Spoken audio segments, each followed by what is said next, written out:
This is episode 2, Magic of Prime under Mathematics Universe. In a previous episode, we started speaking about checking whether a given number is prime or not. And we have also seen one simple approach also. And what is that approach? For example, if we are picking a value n is equal to 7, then we are picking all the values right from 2 to n minus 1, and we were just checking whether there exists a factor between them or not. If there exists a factor between 2 and n minus 1, it is not a prime number. But if there is no factor between 2 to n minus 1, then the number is going to be a prime number, which is what we have seen in the last episode. But coming to this episode, I'm telling you, there is no need of checking up to n minus 1. It is enough that we check up to n divided by 2. Because if you leave 1 and the own number, all the remaining factor of any number will lie inside half of the number. For example, if n is equal to 50, if you leave 50 out, all the remaining factor will lie inside 25, which is half of 50. If you take n is equal to 220, and if you leave 220, all the other factor will lie inside 110.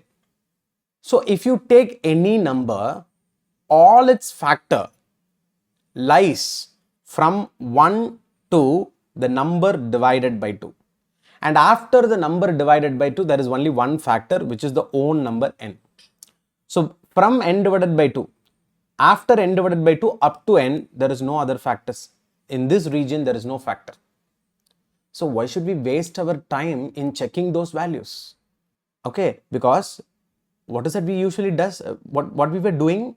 We were taking all the values from 2 to n minus 1. Already n we are not picking at all. Apart from n, all the factors lies inside n divided by 2, right? So it's best that hereafter, instead of checking all values from 2 to n minus 1, it is more than enough that if you check all the values right from 2 to n divided by 2. There is no possibility that there will be a factor after n divided by 2 apart from n.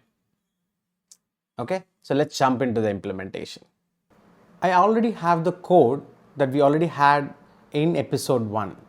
And what we are doing in that implementation, we are starting to check from 2 and we are going up to num minus 1. I believe in our second approach, there is only one very simple change.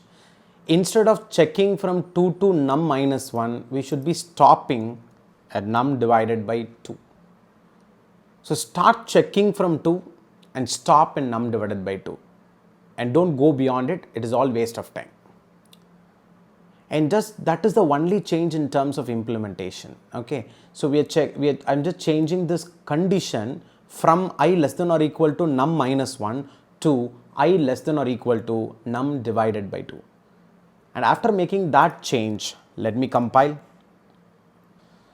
Let's execute, and 1 is not a prime, 2 is a prime, 3 is a prime, 4 is not a prime, 5 is a prime, 6 is not a prime, 7 is a prime, 8 is not a prime, 9 is not a prime, 10 is not a prime, and 11 is a prime, 12 is not a prime, 13 is a prime.